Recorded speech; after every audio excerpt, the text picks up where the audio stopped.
Hi guys, so today I'll be teaching about colorblindness. And before we start the lesson, I want you guys to keep in mind this one question. How would it feel to see the world in limited color spectrum? Yeah. Let's, for example, look at this map. Imagine you are in a history class and you have to take a look at this map. And I'm now going to ask you to locate the following 3 countries. And just so it's easier to see, I will hand out this copy of map and you guys can go around and see if you can identify the 3 countries. So, what about Sweden, United Kingdom, Belgium? Yeah, Belgium, Sweden, and United Kingdom. Yeah, okay. So let me explain to you why it's a little hard to see the countries. That is because this is a map seen by a person with red and green color blindness. So as you can see, the colors are a little dim and you don't see any color red or green. Let's see how the original map looks like. This is how the original map looks like with people with low vision. As you can see, for example, let's look at United Kingdom. It's red and Ireland right next to it, it's green. So it's really hard, it's really easy to divide the 2 countries apart. But if we go back to the previous slide,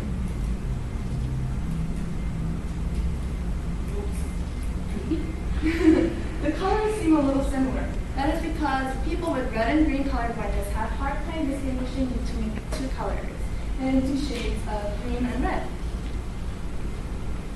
So, color blindness is the most common genetic disorder, as you guys all know, and it affects more Caucasians than any other race. And also, it is an X-linked recessive disorder. Does anybody have any idea what the feature of X-linked recessive disorder is? Anya? I know there's no male transmission. Okay. Tenshing? Doesn't that also mean that it's more common in males? Yeah. So since this is the X-linked recessive disorder, it affects more males than females.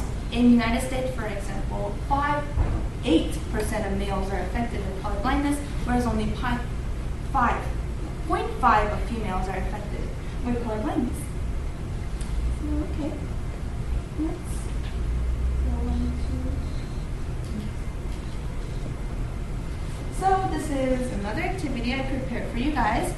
Can you guys tell me how many different types of fruit you guys see in this picture? You guys are welcome to get a little closer if you can see. 3? 3? Yeah. Is it 3? 4? 4. 3 or 4. It's like 54. It looks like a Are we counting the ones in the back? Yeah, just choose the last 3, 4, 6. potatoes are I not I can only see 4, but Okay. So what fruits or vegetables? What else? mangoes. Mangoes. Potatoes. The original picture. Yeah. See, if you guys notice how it's way easier to see and define the fruits? There's actually 5 different types of fruits. So you guys were close? Little off, yeah. There's oranges, bananas, apple, lime, and tomatoes in the back. That's how they said it in the picture. So you guys can see from this picture that people with color blindness have a lot of struggles with things that is easier for you guys to see in the real world. A picture of a fruit stand seen by a person with red and green color blindness. As you can see, they're having trouble distinguishing between the color green and red. It seems to be about the shade, right? Yeah. So the red and green color blindness is the most common type of color blindness. Look at this one. It's the same picture, but this is how a person with blue and yellow color blindness see the same person. They have a hard time distinguishing between the shades of blue. It is less common than red and green color blindness. And so it's because the blue resemble a certain shade, right? Yes. Yeah, like I stated before. Now this is a world seen by a person with achromatopsia. That is also called total color blindness, and it is when a deletion of two of those cone photoreceptors occur. A person with total colorblindness can only see the world in black, white, and gray. Right here. This is the most rare form of colorblindness. And it occurs in 1 out of 33,000. Is that type of predominancy for males too? Just like for Yes. Yes. And it is accompanied by poor vision and also extreme sensitivity to light. This is a little girl named Tyla, and she has achromatopsia. And as you can see, she is wearing a red tinted glasses. Do you guys have any guesses for why that is the case? But yeah, it helps her reduce light intensity and it maximizes the function of the rods during the day. Pinching. Do the red tinted glasses work kind of like polarized sunglasses in that it lets you see shadows more? That's the same idea. So it helps her define the color black and white better so she can at least see the world in black and white a little more. Any more questions? Okay. Now we'll go to the fun part. So, do you guys know what these are? Ishihara plate. It was first created by Dr. Ishihara Shinobu in 1917 in Tokyo University. And what these does is that it helps people figure out what kind of color blindness they have and how severe it is. We're not colorblind. Okay. Can you guys see what this elephant? And this one? Yeah, it's yellow. And on the bottom too. Yeah. So let me explain the top 3 plates. So as you can see, these color plates have shades of red and green. If you can see, red outside, green inside for the numeral. Green outside and the red inside for the numeral.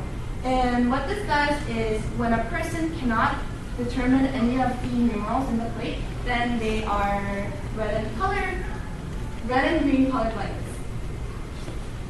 And this is for blue and yellow color blindness. So now I am going to move on to a fun activity I prepared for you guys. So I printed out some Ishihara plates. Now I'm going to ask you guys to sort these out. This one? Yeah. Can you guys see any numbers in that plate? Not this one. No. Is there any other plate that you guys are having trouble with? This one. Why do you think that is the case? Why is it hard to define the numerals? It's just, are there numerals on them? Yes. Maybe you can only see them if you. Yeah, you guessed it right. So those are colorblindness tests for people who have normal vision. So if you have normal vision, you wouldn't see any numerals. But people with red and green colorblindness would see a numeral 47, and I think it's 2 on those plates. So yeah, you guys have normal vision. Where? Would this be the 47 one?